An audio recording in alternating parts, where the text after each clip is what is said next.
Do you love movies? So do I. What's up, y'all? It's KB, and I love movies, inviting you to listen to The Conversation, a film podcast where passion meets perspective and opinion. From the old school to the new, I invite a guest on to discuss the movies that thrill us, challenge us, break our hearts, or even blow our minds. There's always new episodes dropping wherever you get your podcasts. So join the conversation. We don't just watch movies. We love talking about them too. The Conversation with KB Loves Movies, a part of Someone's Favorite Productions podcast network. Hey, this is Jason Kleberg from the Force 5 podcast, a show that forces a guest to come up with a movie-themed top 5 list topic, and then we reveal our picks on air. Top 5 heist films, top 5 tearjerkers, top 5 movie dogs. Every show you'll be asking yourself, what would be on my list? Guests include directors, screenwriters, actors, podcasters, musicians, authors, and even a professional wrestler. Subscribe to the Force 5 podcast, and you won't just be a listener, you'll be a list nerd. The Force 5 podcast, available wherever you're listening now. Welcome to Wake Up Heavy, my weird dad's weird podcast about weird movies. Hello, and welcome to Wake Up Heavy Minisode number 2, Favorite Modern Horror. This is Mark, your horror host, or your horrible host, or your horrifying host, however you want to look at it. And I am doing another list episode because I like doing them, and it helps me practice, and I just kind of think it's fun. And these are all recommendations, obviously, or I wouldn't be talking about them. Before I start in on the list, and I have tried to do this episode about 4 times now, I wanted to talk about some of the recording quirks and issues. I bring this up on the blog. I don't know if I mentioned it on the intro episode or not. I'm in one of our spare bedrooms, or our spare bedroom. We have a lot of fans going on during the summer. It gets hot here. Our house gets warm. There's a ceiling fan, floor fan. The central air is really loud. And then the fan on the computer is what creates the most problems because it was getting picked up by the mic in the background for all of the initial run-throughs that I have done. I'm laying on the floor to avoid that, and that creates the scratchiness in my throat because my head is up a different angle than normal. I have noticed that in the first couple episodes. I apologize. I will start using Ricola or another lozenge of some sort to alleviate that as much as possible. And then because of the settings that I have on the mic and on GarageBand to avoid the background noise, there is some audio dropout. Part of that is the software. Part of that is iTunes. When I listen to this, and I listen to each one multiple times, it sounds fine on GarageBand. It sounds really good on QuickTime. In the car on iTunes, unfortunately, is when I notice some strange audio dropout that is not from me moving away from the microphone. It has to do with the compression of the files. I think the SoundCloud player is pretty clear, as close to the QuickTime files that I have noticed. So it's not as convenient. There is an app, and I'm pretty sure you can listen on the SoundCloud app. I do need a pop filter on my microphone, not so much for the P's and B's, but I think it might help with the sibilance that I've noticed. I kind of never really realized, but it seems like I sort of have a little bit of a lisp. That is one thing that I do hear, especially on the iTunes, is the sibilance. Check 1, sibilance.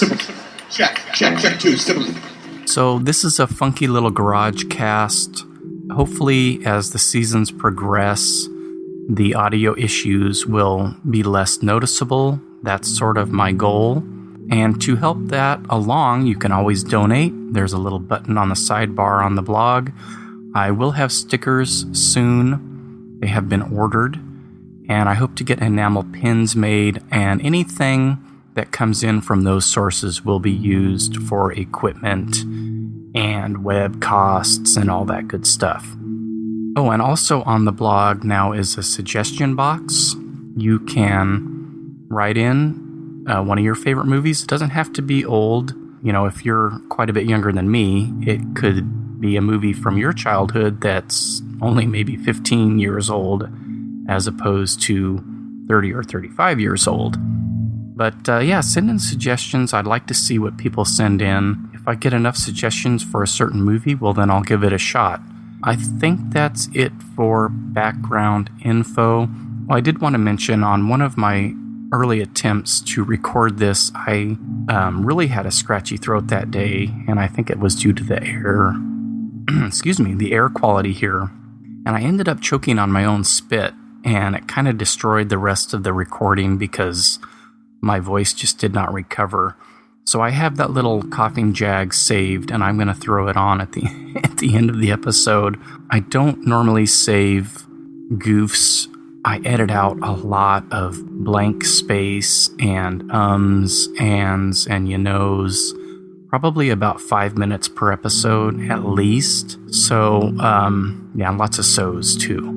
Saving the goofs and errors and phone calls or text while I'm doing this or the dog barking would just require way more energy than I'm willing to put in for that, because I don't think anybody would be interested. So maybe at some point I'll put together a gag reel if I find something particularly funny. But other than the coughing jag that I went through, there hasn't been all that much worth saving. Okay, on to the list. I think I have about 15 or 20 movies on here.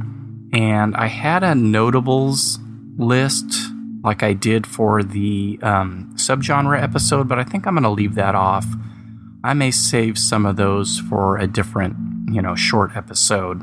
These, though, that I did list are ones, they're basically movies that have kind of restored my faith in horror movies, because there's been big chunks of time, 90s, and even the early 2000s, where, it was just nothing but crap.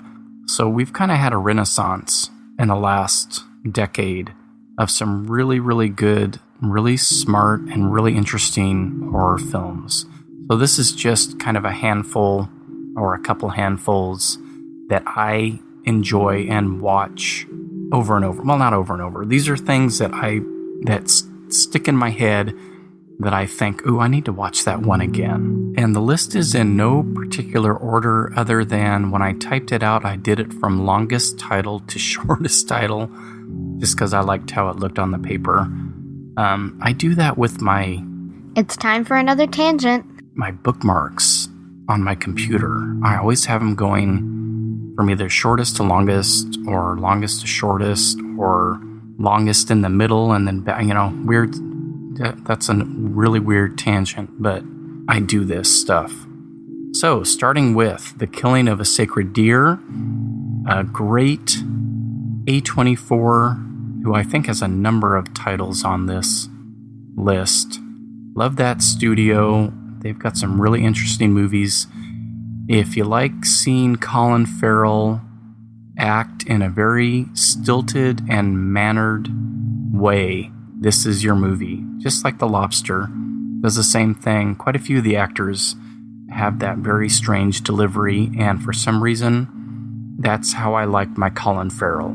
I really enjoy it when he does this. I'm kind of chuckling. Excuse me. Oh no, here we go again. Not another coughing jag. I like it when he delivers his lines this way. I don't know why, and a lot of people don't, so I get it. But this movie has a very Kubrickian feel, a lot of one-point perspective, a lot of Steadicam shots, a lot of slow zooms, uses very similar music as what's in The Shining in a lot of spots, and it's not really horror, but it kind of feels like a horror movie. And there is a supernatural element to it, so I'm qualifying it as horror. And the next on my list is another A24 movie, and I have mentioned this one previously, called The Black Coat's Daughter by Osgood Perkins. and it stars Kiernan Shipka and Emma Roberts. It is basically a possession, demon worship type of movie set in an all-girls school. I think in the past, and I don't remember what decade now. I'll have to look that up. Anyway, that's a good one. Check it out. Next up is a movie that I just rewatched recently because I love it. The Barbarian Sound Studio, just Barbarian Sound Studio, with Toby Jones, directed by Peter Strickland. And this is a very Polanski-esque psychological thriller where Toby Jones plays a sound engineer who has traveled to Italy to work on what no one is willing to admit is a horror movie. We never see scenes of the movie. We just hear the actresses and actors dubbing their lines, so we get the dialogue, and it's all in Italian, of course. But it's a real gnarly sounding, kind of Suspiria-esque witch movie. I don't think there's any killing or anything like that in the movie. It's just one of those Polanski-esque loss of identity movies like The Tenant or something. I really enjoy this movie a lot. I love all the tinkering with the sound equipment. There's shots of, how they do the sound, the Foley artists. It's just a weird little film. And Toby Jones is awesome, and he does a better Alfred Hitchcock than Anthony Hopkins does.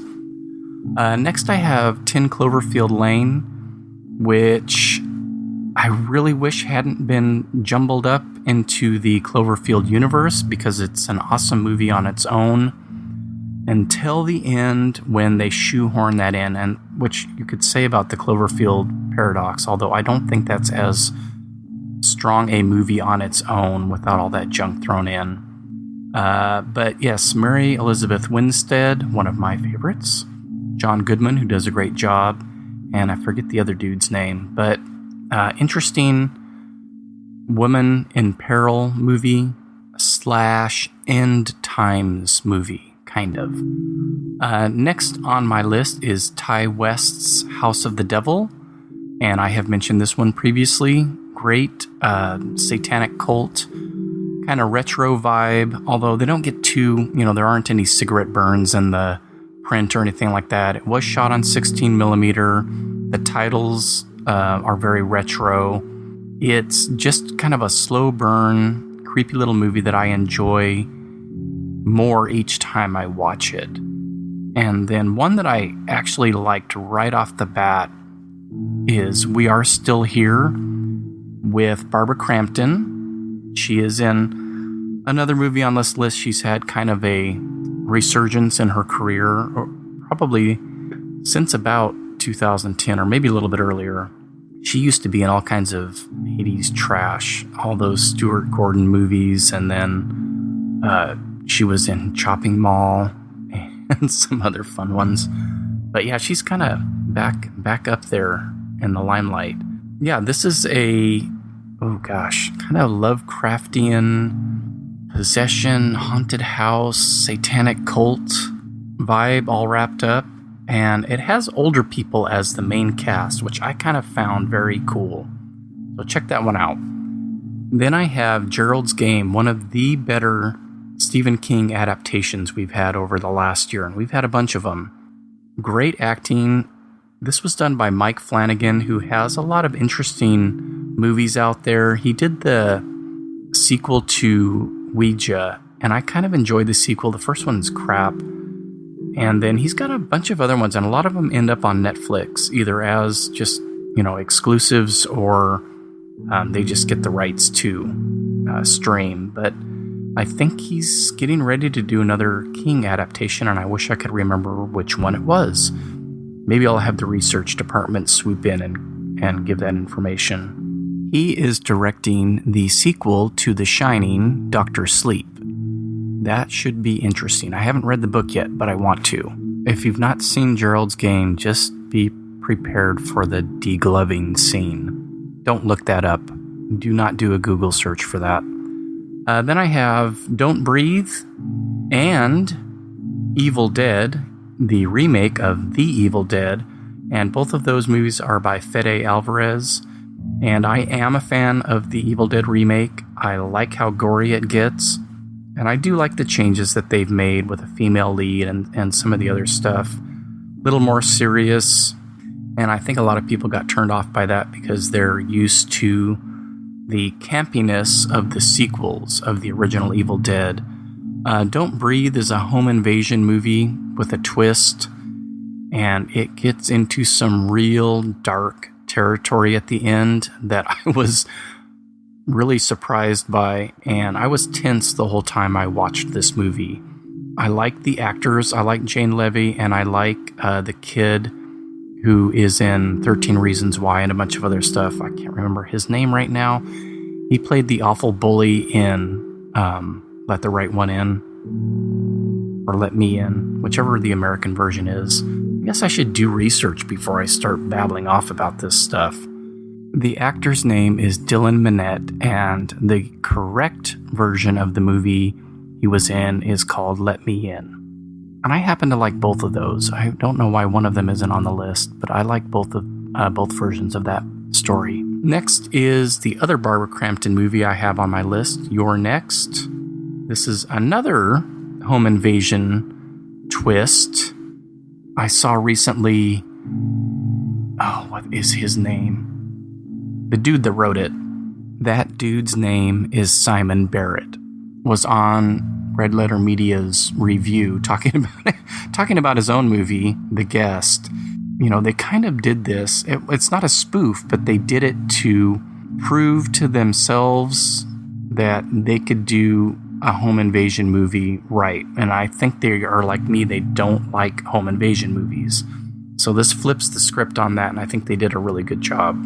Let's see. Next, I have two movies that I've mentioned previously, Starry Eyes and Southbound. So I won't talk too much about those. I think they share some of the same actresses and actors in both. And I'm not sure if there's any other connection other than that. Yeah, Starry Eyes is one of those ones that I really like. And then I have It Follows, which, even though it got overhyped as quote-unquote the scariest movie since whatever, it is a very good movie. It's very well made, great cinematography, really good acting from the young cast. There's some kind of plot-holy stuff, but for the most part, this one works, and I watch it every couple of months or so. And then two more A24 movies, The Witch and Hereditary. And they are both kind of similar in tone and feel. And there's a lot of family dynamics going on in both. You're never quite sure if it's because of those dynamics and possible mental issues, if what they think is happening is really happening or not. And I always love that. Hereditary takes a dive into my favorite subgenre. I won't say much more than that since it's a fairly recent movie. And The Witch hits one of my other favorite subgenres. And great acting in both, top notch, and they both look really good. They're creepy.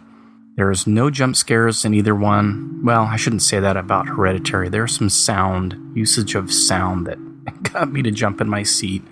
Hereditary is one that I will be owning for sure and watching again and again. And then the last movie I have on here is one that I mentioned in my favorite subgenre mini-sode, Kill List by Ben Wheatley. This, again, takes a really unexpected turn into my favorite subgenre, and I think that put a lot of people off when they saw it because it starts out as something totally different. I don't mind when movies do that. I wish I could think of a movie right now that does that really well. It worked for me in this one because it went where I didn't expect it to go and into, one of my favorite things. I don't think it's unwarranted here. There are clues all along the way if you rewatch it, and the tone is dark and violent throughout, so I don't see it as a misguided turn at all. Okay, so that is my list. I will be throwing up that coughing jag at the end here for everyone to enjoy. But before I do that, I'd like to mention ratings and comments on iTunes. If you have listened to one or more of the episodes, I would appreciate if you could leave a comment or rating. Most of the plays have come from my hometown, so yay, thanks Fresno. I do need to get a wider audience though, and one way to do that is to kind of bump the podcast up. That is done by ratings and comments via iTunes. So if you listen on another platform, that's fine. If you could go to iTunes and at least leave a rating, I would greatly appreciate it, and it will help get this out a little bit further than my hometown. I don't mind that it's being mostly played here, but I would like for it to get out there to other people. Okay, so here is that wonderful coughing jag. Enjoy. Give them all a...